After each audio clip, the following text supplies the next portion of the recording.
Hello बच्चों, let's read this question. So the question says, explain the various functions of consumer organizations which protect consumers against exploitation.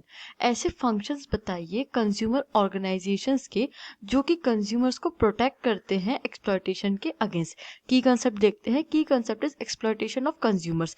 जब हम बात करते हैं market की और मार्केट फंक्शनिंग के, तो हम ऐसे काफ़ी सारे केसेस देखते हैं जहाँ पे कंज्यूमर्स के साथ एक्सप्लॉयटेशन होता है, कंज्यूमर्स फ्रॉड एक्सेट्रा रिपोर्ट करते हैं. तो ऐसे एक्सप्लॉयटेशन से बचाने के लिए जो कंज्यूमर ऑर्गेनाइजेशंस है, like consumer forums, consumer protection courts etcetera councils, ये वर्क करते हैं, ये फंक्शन करते हैं कि कंज्यूमर्स को ऐसे एक्सप्लॉयटेशन से प्रोटेक्ट किया जा सके, बचाया जा सके. Let's see the answer. First point is consumer organisations create awareness among people about their rights.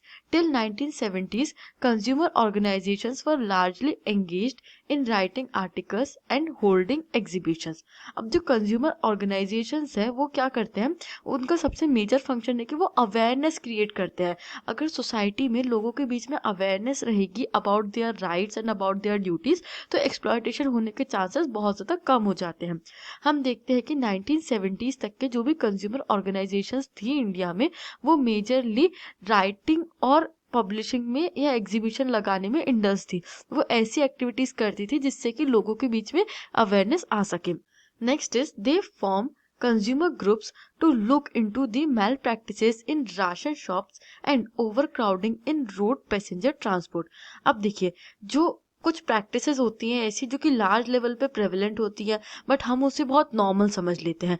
तो जो कंज्यूमर ग्रुप्स होते हैं वो ऐसे कंज्यूमर जो ऑर्गेनाइजेशंस होती है वो ग्रुप्स बनाती हैं लोगों की, जो कि चेक करते हैं कि जो मैल प्रैक्टिसेस हो रही हैं वो नहीं रहे. जैसे राशन शॉप्स में जो मैल प्रैक्टिसेस होती है, जो शॉपकीपर्स होते हैं वो कई बार ख़राब चीज़ें सेल कर देते हैं, और जो अच्छा ऐसा जो प्रोडक्ट गवर्नमेंट उनको देती है सेल करने के लिए, उसे वो ब्लैक मार्केटिंग में बेच देते हैं. तो इस तरीके की जो मैल प्रैक्टिसेस होती है, या फिर जो रोड पैसेंजर ट्रांसपोर्ट होती है, जो हम देखते हैं कि स्टेट बसेस होती हैं उनमें बहुत ज़्यादा ओवर क्राउडिंग कर देते हैं, जस्ट कि एक ट्रिप में ज़्यादा अर्न करने के लिए बहुत ज़्यादा पैसेंजर्स को बिठा लिया जाता है. तो इन चीज़ों को हमें देख करके लगता है कि ये तो बहुत नॉर्मल सी चीज़ है, बट एक्चुअली यहाँ पे क्या हो रहा है, कंज्यूमर्स का एक्सप्लॉयटेशन हो रहा है. Next is consumer movement in India had led to the formation of various organizations locally known as consumer forums और कंज्यूमर प्रोटेक्शन काउंसिल्स. जो भी कंज्यूमर मूवमेंट्स हुए थे इंडिया में, उन्होंने बहुत सारी ऑर्गेनाइजेशंस को फॉर्म करने में हेल्प करी है, जिनको लोकली कंज्यूमर फोरम्स कहा जाता है या फिर कंज्यूमर प्रोटेक्शन काउंसिल्स कहा जाता है. Next is these forums guide consumers on how to file cases in the consumer courts.